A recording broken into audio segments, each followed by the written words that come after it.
Unang-una, ha? Hindi talaga nila makuha yung punto ko. Palibhasa, mga bobo kasi itong mga ito. Mga bobo kasi. Hindi makuha talaga yung punto ko. Ang pinupunto ko dito, kapeste, hindi ko dito, wag mo akong siraan na sasabihin mo ay ipinagtatanggol ko dito si Kalinga Prab. Wala akong pakialam sa away ninyo, mga punyeta kayo. Ha? Wala akong pakialam sa away ninyo. Ha? Ang pinapakialaman ko lang dito si Biancy na ginagamit mo. Ha? Kaya wag mo na akong siraan. Na kung sasabihin ninyo matagal nang pinag-iinitan ni BSM itong si Biancy, ha? Tapos kunyari kayo ay papasok, alam na alam ko naman yung agenda mo dito sa pagpasok mo, ha? Sa kay Biancy. Kaya wag mo na akong siraan. Nasasabihin ninyo, ako ay kumakampi kay Kalinga Prab. Wala ko ditong kinampihan. Hindi ko dito kinampihan si Kuya Bal. Hindi ko dito kinampihan si Kalinga Prab. Ha? Ang pinaglalaban ko dito yung bata na binabalahura ng mga naandyan sa loob ng Kalingap. Ngayon, ang hindi nyo kasi maintindihan, ha? Naku mo kay hindi kami nakikipagbalahuraan ng husto kagaya ng ginagawa ni Kapeso dito kay Kalinga Prab dahil wala naman kaming personal na away ni Kalinga Prab at ni BSM. 'Di ba? Andun lang kami sa isyo. Hindi ba kami pumipitik sa kabila? Hindi ba kami nagsasabi dito ng totoo? Kung sasabihin mo, Kapesot, na ang simpatya ko ay nasa Kalingap at wala dito kay Biancy at ikaw lamang ang nagtatanggol mag-isa, ha? Dito lumalabas yung pagkaipal mo. Ha?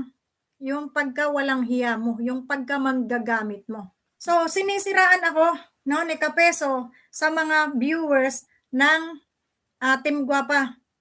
Alalahanin mo, kapiste, kami sa aming grupo, ha? Ang mga kasama ko ay mga sponsor, ha?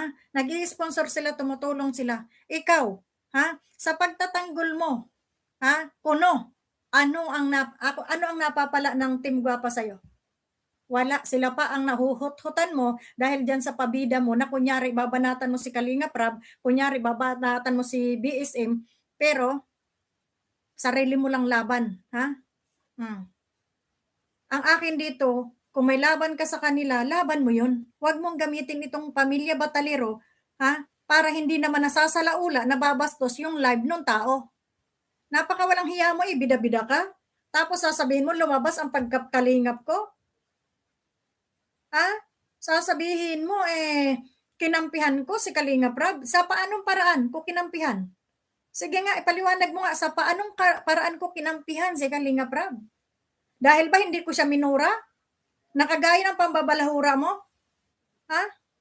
Hindi ko siya binastos kagaya ng pambabalahura mo? Sa kanila?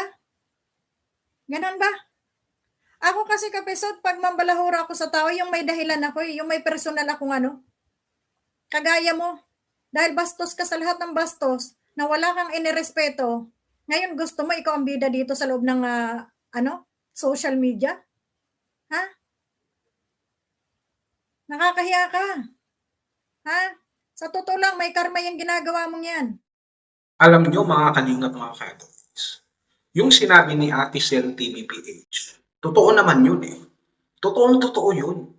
At proven and tested na po yan pagdating dito sa issue kay Kapisot.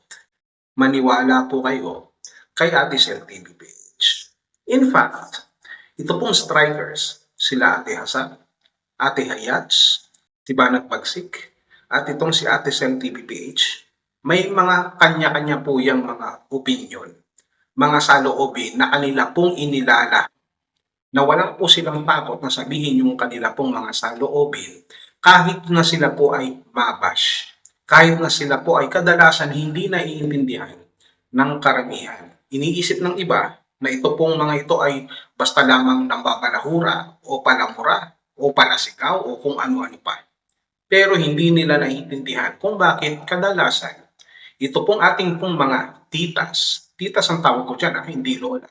titas, mga hot titas, ay nagsasalita ng ganon. Dapat po nating maintindihan kung ano po ang kanilang pinagdadaan. It's okay, it's understandable na ito pong mga ating titas, hot titas, ay mga emotional. Nandoon yung kanilang passion, yung kanilang eagerness na i-express kung ano ang kanilang nararamdaman at kung ano po ang nilalaman ng kanilang puso na kanila pong inilalabas. Kesuhodang punahin nila ang kalingap, kesuhodang punahin din nila ang anti-kalingap. Wala naman po tayong problema dyan dahil may kanya-kanya po tayong mga opinion, mga prinsipyo, at mga paniniwala na pinaglalaban. Kung idinidepensa man ng mga strikers nila Ate Sel TVPH, nila Ate Hayat, sa Pagsig, Ate Hasa, ito pong si Beyonce. Ito po ay dahil sa kanila pong paniniwala na ito pong si Guapa ay naaapi ng ilang individual na tao. Hindi naman siguro lang sa kanila. Sapagkat kami man sa kanila, meron din kami pinaglalaban. At kung natatamaan man, ito pong si Beyonce, ito po ay kagagawan ng iba, kagaya na lamang ng sinasabi nitong si Ate Sel TVPH, na kagagawan ng mga taong gumagamit sa kanya. Ito pong sila Ate Sel TVPH, naniniwala naman ako na talagang pinagtatanggol nila si Beyonce, na kahit wala po silang mapapala.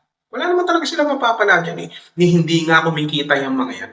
Ni hindi nga sila after sa kanila pong sasapurin. Kaya kung ako sa inyo, makinig kayo dito sa sinasabi ni Ate Sel TVPH sapagkat real talk po yan. Pero kung pagtitiwalaan ninyo ang isang kagaya ni Kapes, wala po kayong mapapala. Kung hindi, ang may mapapala po, si Kapeso mismo, ang may mapapala sa inyo. Kagaya ng mga sinasabi ni Ate Sel TVPH. Paniwalaan niyo po yan. Totoo yan. Wala naman talagang pakialam eh. Itong si Kapeso kay Beyonce. Nagkataon lang na kailangan niyang gamitin si Beyonce para sa sarili niya pong kapakanan. Hindi niyo ba napapansin? Hindi niyo napapansin? I-explain na yan si Kapeso. Magde-defend ko no. Gagamitin itong si Beyonce. Maraming ibabato sa hari at prinsipe na hindi naman siya nag-i-stick sa issue sapagkat kung issue lamang yan at hindi pa may personal, kung issue lamang yan, matagal na po sanang nakamove on yan pero hindi niya po ginagawa. Hindi siya nag-i-stick sa issue kung hindi siya po ay nag-i-stick sa personal at kung ano po ang kanyang mapapakinabangan. Imagine, it's been years na hanggang ngayon, content niya pa rin ang Kalinga. Ginamit niya pa si Dokla na nagsabi na nagpabalik sa kanya. Kaya nandito muli siya sa social media, which is hindi po. Ang totoo niyan, ginagamit niya lamang ang sitwasyon, yung timing para makabalik at muling makinabang sa pamamagitan ng paninira sa Kalingap. Yan po ang ginagawa niya. Hindi niyo napapansin yung pattern? Actually, nangyari na yun sa Rochelle eh. Kaya yan ang isa sa dahilan kung bakit po siya nawala sa Kalingap, kung bakit siya nagpasang ng silver play button sapagkat siya po ay nabuking. Hindi niya matanggap na siya po ay pinagsasabihan. Hindi niya matanggap na siya po ay mapag-usapan sapagkat ang gusto niya lang, siya ang maging tama. Pansinin ninyo, kung hindi tama yung sinasabi ni Ate Sel TVPH, pansinin ninyo kung hindi para sa sariling kapakanan lang ang iniisip nitong si Kapison. Wala siyang pakialam kahit nang mabash itong si Beyonce. Kahit na ingat na itong sila Ate Sel TVPH, yung grupo nila, itong si Kapison, walang pakialam. At 100% nagagamitin niya si Beyonce. At hindi lang si Beyonce. Siyempre, bakit niya magagamitin si Beyonce? Wala naman siya mapapala kay Beyonce. Ang meron siyang mapapala doon sa mga taga-suporta, doon sa mga sponsor ni Beyonce. Ang dami kayang sponsor ni Beyonce. Kaya paldo-paldo yan kapag nakuha ni Kapiso yung mga loob ng mga sponsor na ito. Magiging paldo-paldo siya. Kung hindi niya nagawa noon sa Rochelle, gusto niyang gawin ngayon dito sa mga team Guapa. Hindi niyo ba napapansin? Ulitin ko nagtatanggol siya kung ano-ano yung mga sinasabi niya. At kapag habang tumatagal, dito na papasok yung usapin ng pananalapi. Dito na siya magiging auditor. Dito na siya magiging accountant. Yan ang mangyayari. Hindi niyo ba napansin? Nakahuli-hulihan, nagpo-focus siya doon sa kaperahan, doon sa mga dapat na bawiin, doon sa sinasabing transparency, doon sa usapin na pera. Diyan na siya magpo-focus. Di ba, nung mga nakaraan, wala naman eh. Pero ngayon, puro pera ng pinag-uusapan. Bakit? Kasi yun talaga ang target niya. Yun ang gusto niya mapakinabangan. Kasi kung usapin lang din ang pera, kung mayroong problema dito kay Beyonce, sa kanyang pera na dapat matanggap, ang pwede lang gawin, sana nagkapeso, kung totoo man ang kanyang malasakit, ay sabihin kay Beyonce na i-message si Kalinga Prab dahil nakakapag-usap naman sila. O yung mga sponsor ang direktang makipag-usap kay Kalinga Prab at tanungin kung ano man yung kanila pong mga problema, kung ano man yung mga dapat linawin. At pagkatapos nun, tapos na. Yun lang naman eh. Pero bakit hindi makamove on? Araw-araw kailangan itakil yung pera ng pera na kailangan niyang bawiin na hindi naman sa kanya. Hindi niyo napapansin? Nagko-concentrate na ngayon siya sa pera. Dahil yun ang gusto niyang pag-usapan. At yun ang gusto niyang mapakinabangan. Yung pera talaga. Di ba? Ganun lang naman yun eh. Maglolokohan pa ba naman tayo? Ano tayo? Pinanganak ba tayo kahapon? Pinanganak ba tayo ng Ice Age? O ng Dinosaur Age para hindi maintindihan yan? Pansinin niyo, puro na lang pera. Pera ng pera ng pera ng pera. May biyak, may biyak. May lamat, may lamat.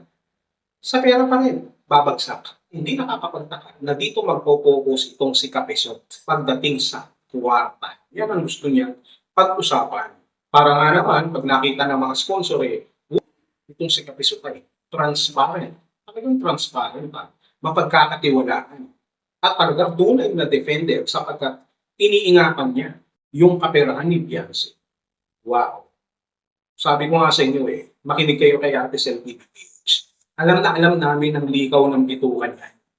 Hindi niya nagawa sa Rochelle, gagawin niya ngayon dyan sa Team Guapa. Maniwala kayo, siguradong mauubusan, siguradong mag-aaway sila ni Dokrat pag nagkataon. Mag-aagawan yan kay Beyonce. Sa tingin niyo, papayag si Dokrat na basta-basta na lang kunin nitong si Kapesot, yung tiwala ni Beyonce, yung loyalty ni Beyonce, yung favor ni Beyonce. Hindi siguro. Mag-aaway yung mga yan, magkakagulo yung mga yan. Kaya sinasabi ko na sa inyo, sinasabi ko na magtiwala kayo at hinggan nyo kung ano sinasabi ni Ate Sel PH. Itong mga to, nagtatanggol lang yan, naniniwala ako dyan. Masyadong passionate lang yan sa pagtatanggol sa kanilang taong sinusuportahan. Kahit walang napapakinabangan yung mga yan. Wala naman napapala yung mga yan Pero itong si Kapesot, ang daming napapala, ang daming nauuto. Kaya magpauto pa kayo. Na habang inuuto kayo ng Kapesot, hindi nyo namamalaya, nagsasakripisyo dito yung mismong tao na sinusuportahan nyo na walang iba kung hindi itong si Beyonce. Sooner or later, magkakagulo ang mga yan. At sino ang nakinabang? Pag nagkataon, sino pa? Walang iba kung hindi si Kapeso. Kaya nga Kapeso yan, hindi nyo ba naiintindihan? Pera, peso. Sa susunod yan, magiging kadalar na rin yan.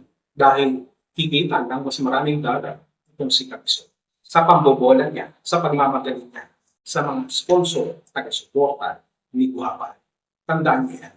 Kaya kung ako sa inyo, pakinggan niyo muli ang sinasabi ni Ate Sel PH at ng kanyang mga kasama. Baka sakali na mahimas-masan kayo at malaman ninyo kung ano talaga ang tunay na pakay nitong si Kapeso. Alright? Yun lang.